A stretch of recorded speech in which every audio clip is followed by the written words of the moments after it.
That day, when he hung up the phone, he was full of hope. But the two words he would hear when that door opened were about to slap his identity right in the face, though he didn't know it yet. It was the kind of injustice that could happen to any of us. A new job, a new city, a new beginning, all squeezed into the doorway of a single apartment, and he couldn't help but quietly ask himself, what would you do? But he didn't know that yet. His name was Adam, 28 years old, a young Muslim software engineer with North African roots, who had moved to a European capital, Berlin, 3 months ago, and every morning, as he disappeared into the crowd of strangers on the subway, he still felt invisible, but he didn't know that yet. The woman on the phone had introduced herself as Claudia. She praised the place non-stop, the bright living room, the quiet neighbors, the nice area. Of course you can see it. 6 p.m. works for me, she'd said in a soft but firm voice. But then someone knocked on his door. When he opened it, his roommates were standing there with grocery bags in their hands, other young immigrants squeezed into a too small, too cold apartment in this expensive city. The kitchen was cramped, the rooms were chilly, the rent was too high, and every night Adam understood a little more just how hard it was to build a dignified life here, but he didn't know that yet.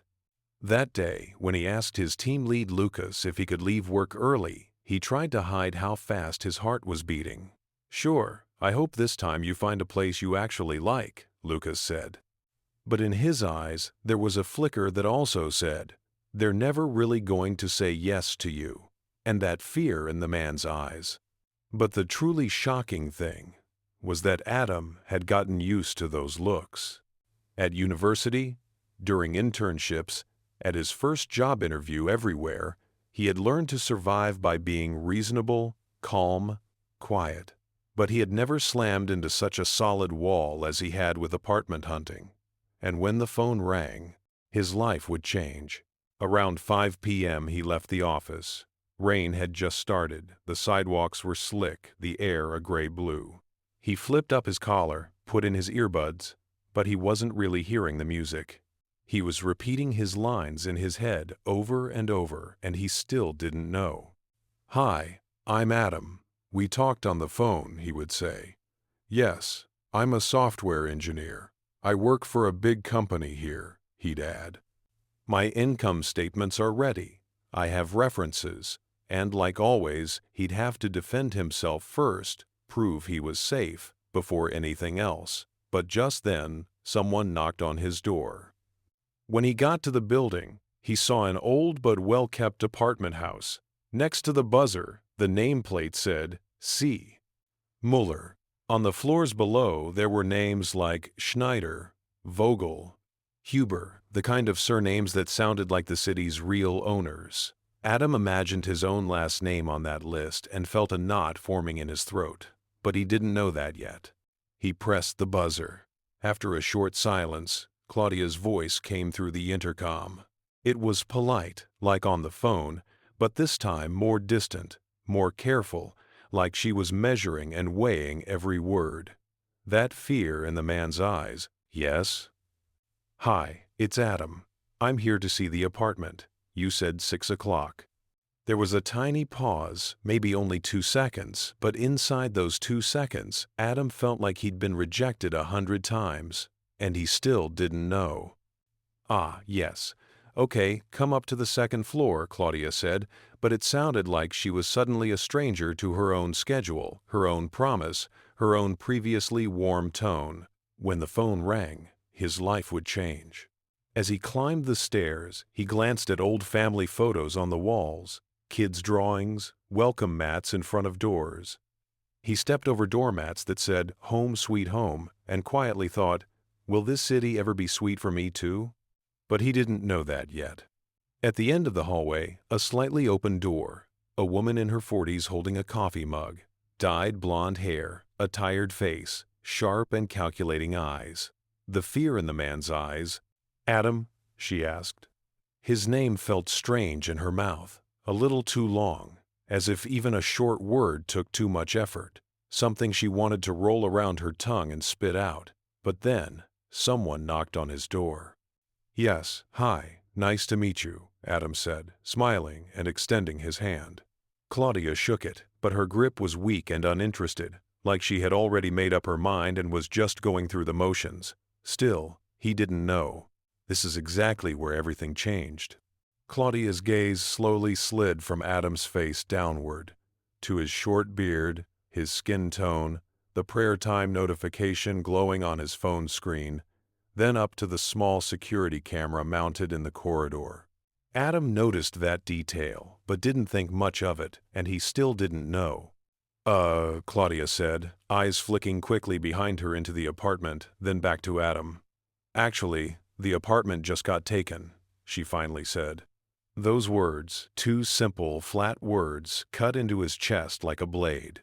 But when the phone rang, his life would change. For a brief second, Adam didn't understand. His brain stalled.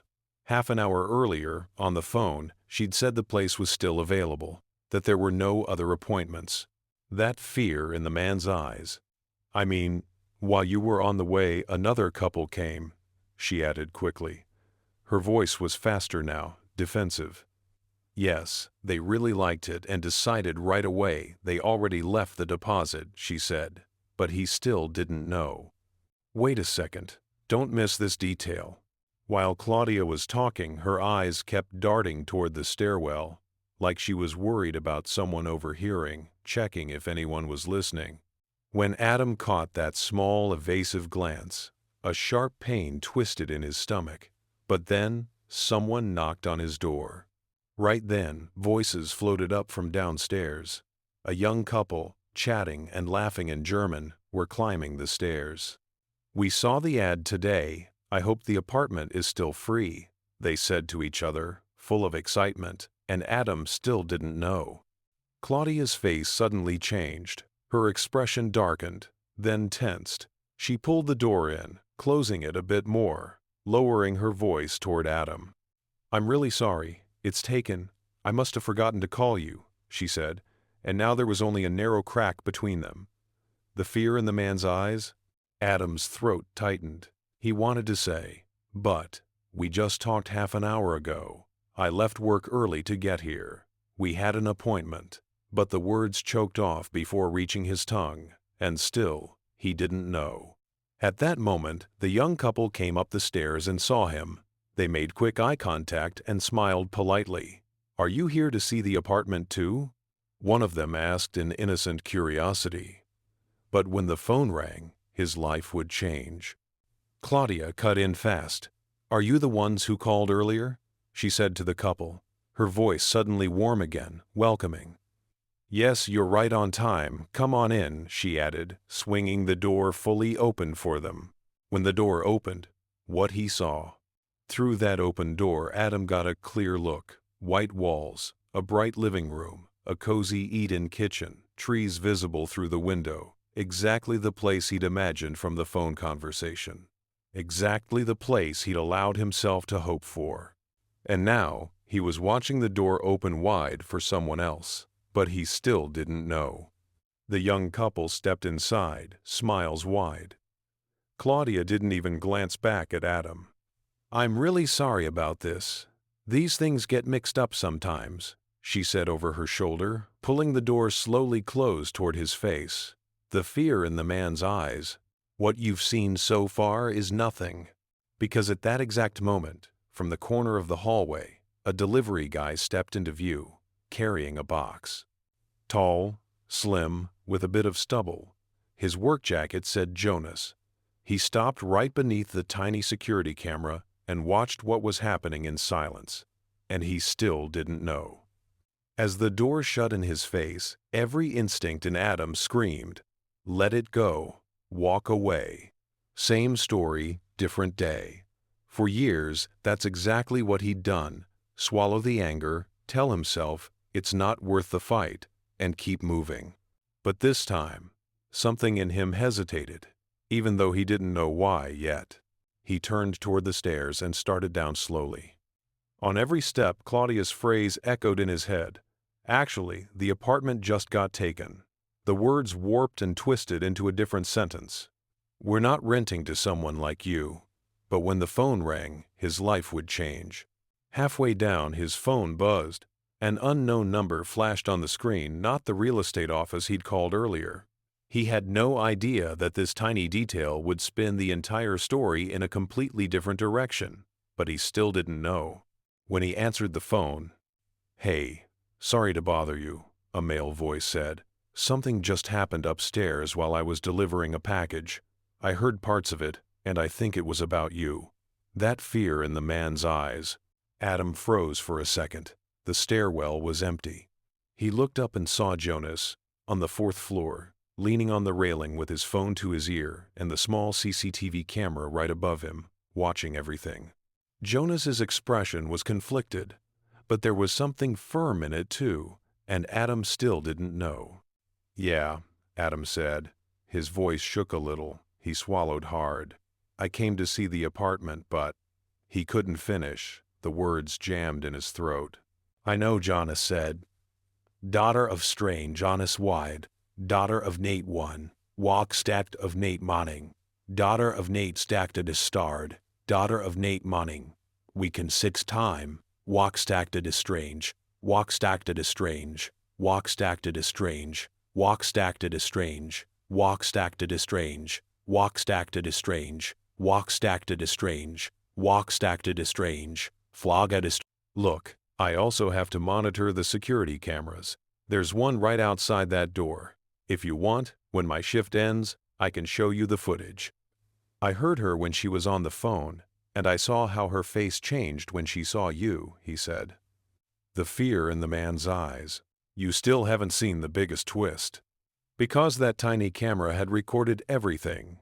Claudia's tone on the phone, her look when she opened the door, how wide she opened it for the couple, how small she closed it for Adam. For the first time in his life, Adam was about to have something he'd never had before. Proof that he wasn't crazy, that he wasn't overreacting, that he wasn't the problem, but he didn't know that yet. When Adam stepped outside the building, the sky had gone darker and the rain had picked up. For a second, he wanted to run, to shake off the pressure, run so his anger would burn off in the cold air, run so he could forget. But this time, instead of speeding up, he slowed down and stopped at the edge of the sidewalk.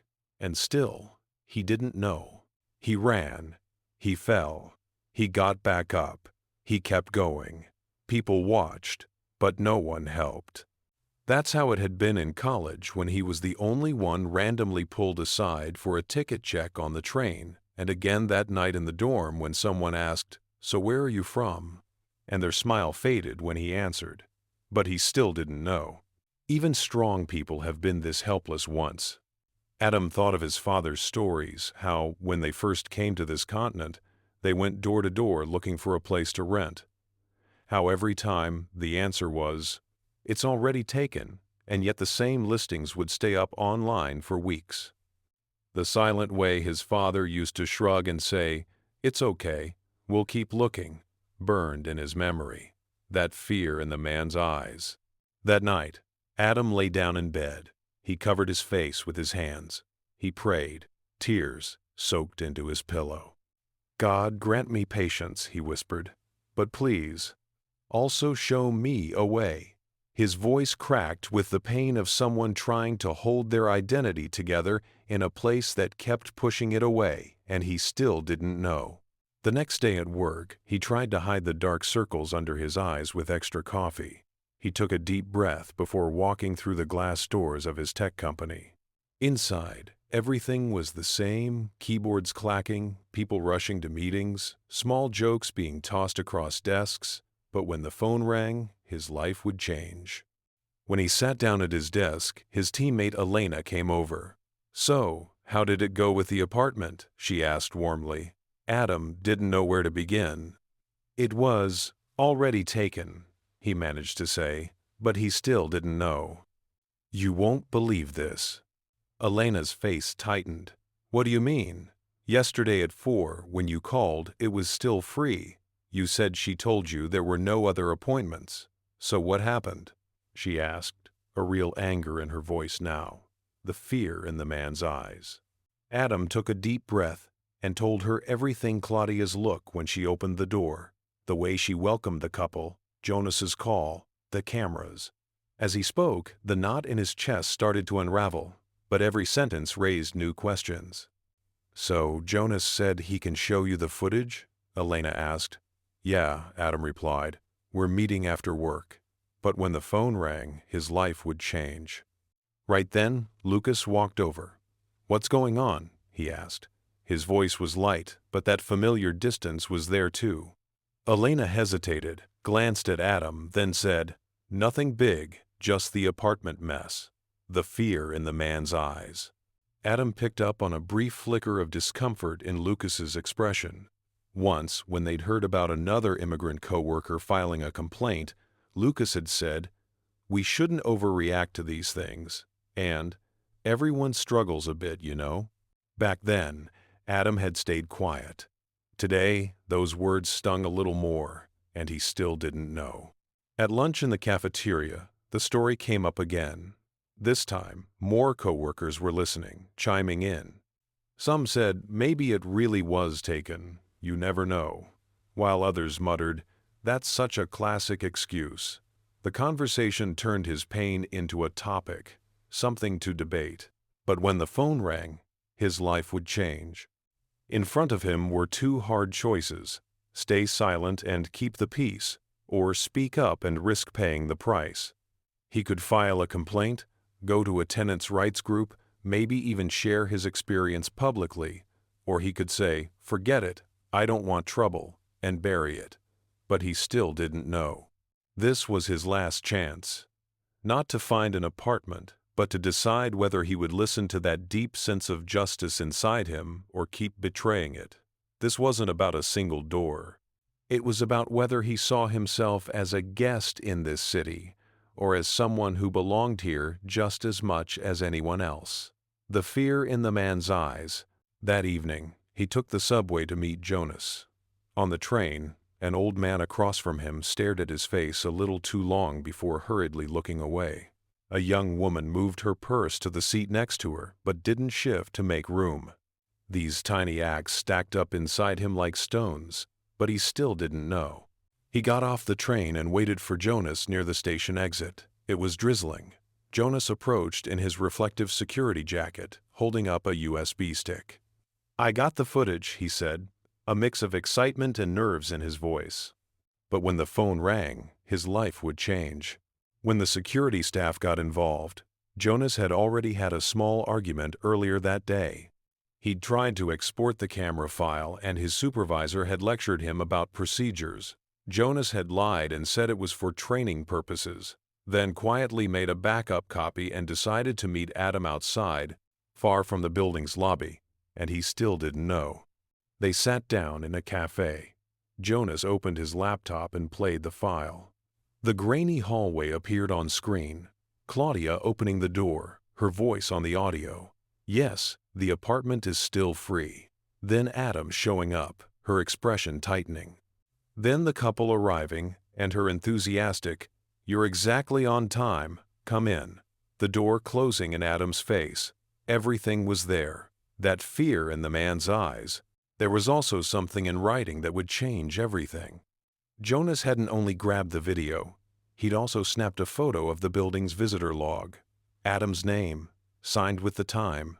Right under it, the young couple's names and time. Claudia's lie, written in ink. This tiny extra detail could shift the entire case. But Adam still didn't know. "What are you going to do?" Jonas asked. There was real concern in his voice, but also the anxiety of someone putting his own job at risk. "If you use this, I'll probably have to explain how I got it," he admitted. But when the phone rang, his life would change. Adam's heart pounded, not with fear exactly, but with something different. The weight of deciding whether or not to fight back. "I don't know," he said. "I'm scared. But I'm also scared that if I stay quiet, this is just going to keep happening. To me, to others." He'd been carrying the weight of loneliness on his shoulders for years, and still he didn't know. And this is exactly where everything changed. At the next table, a middle-aged woman wearing glasses leaned slightly toward them. She'd clearly overheard parts of their conversation. "Sorry," she began, her voice shaking a bit. "If I heard right, you're talking about being denied housing because of discrimination?" she asked. "I volunteer at a tenants' rights organization," she added, in the most casual, ordinary tone. The fear in the man's eyes. The person who would help save him showed up in the most ordinary way. No heroic entrance music, no dramatic lighting, just a soft but steady voice reaching across from another table in a cafe, and he still didn't know. Her name was Marie. She handed Adam a business card.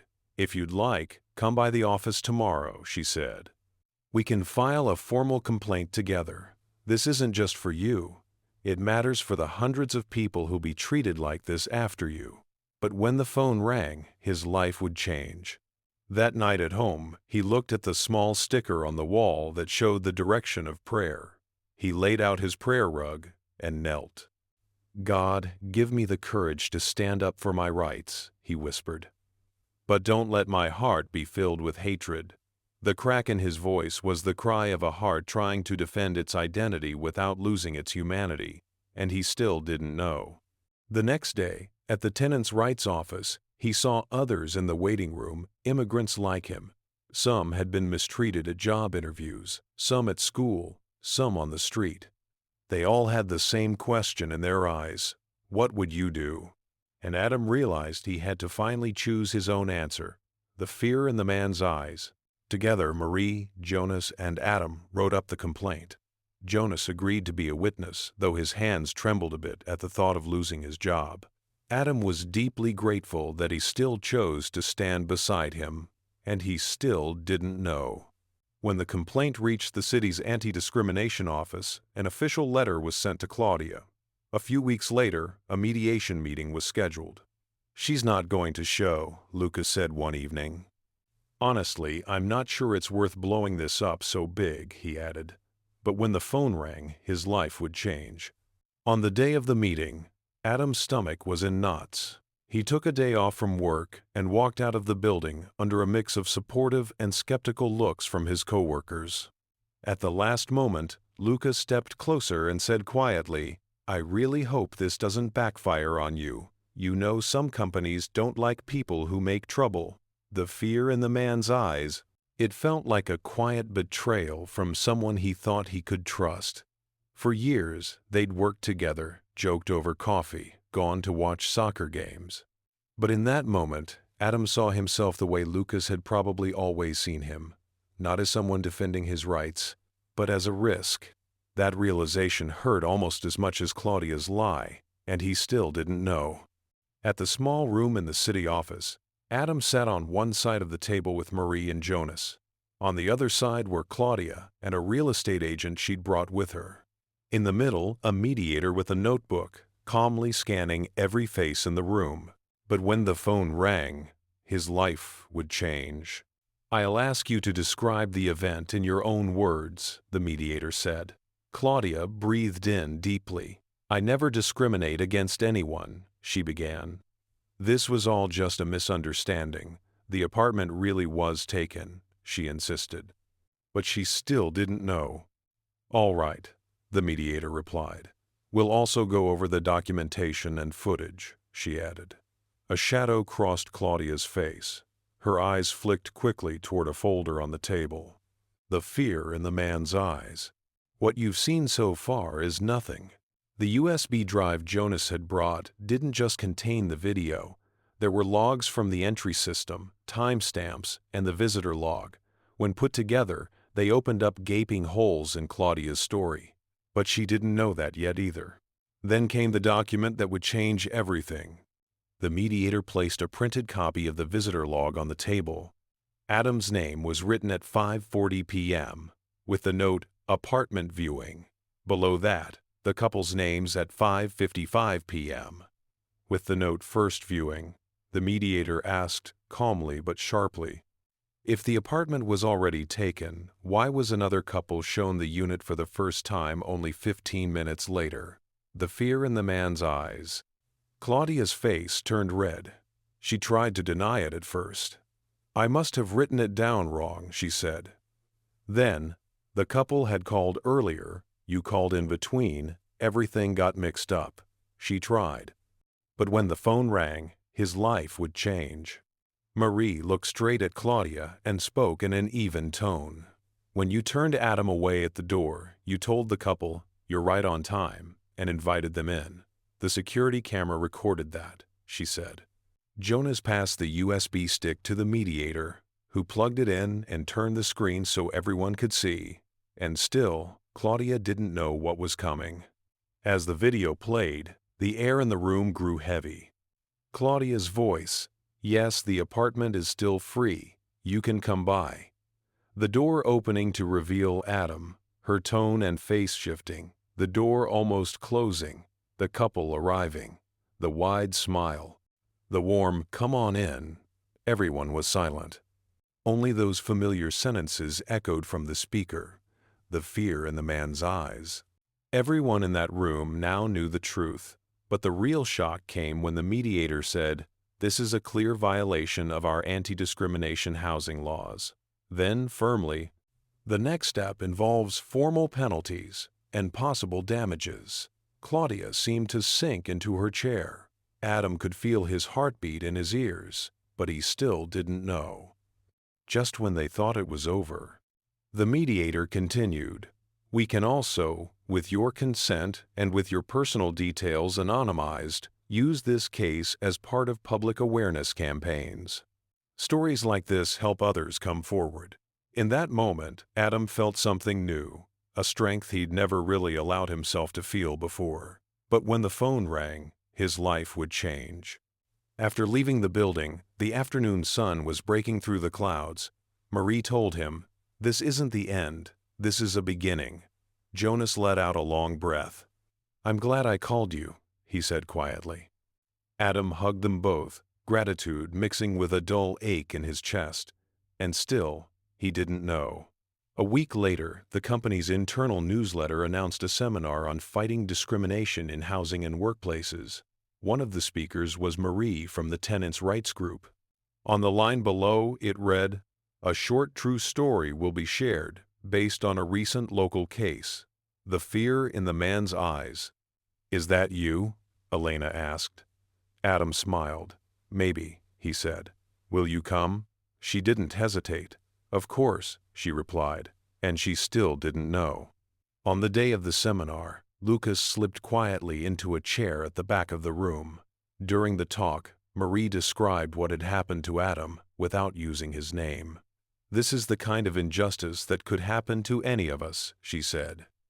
"We all have to answer the same question. What would you do?" The weight of loneliness shifted slightly off Adam's shoulders, and when the phone rang, his life would change.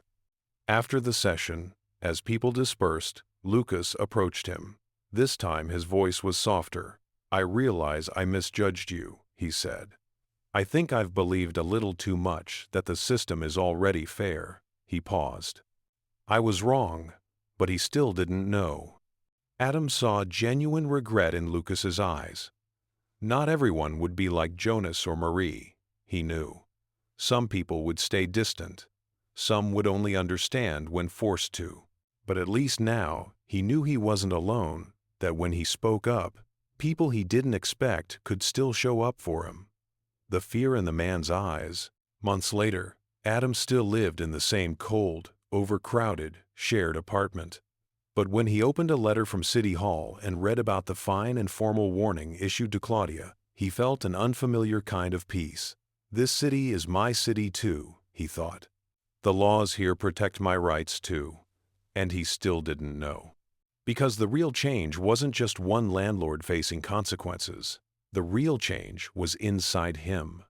From that day on, when someone was treated unfairly on the subway, when a joke at work crossed the line, when a stranger's stare lingered a little too long, Adam knew he wouldn't stay silent anymore.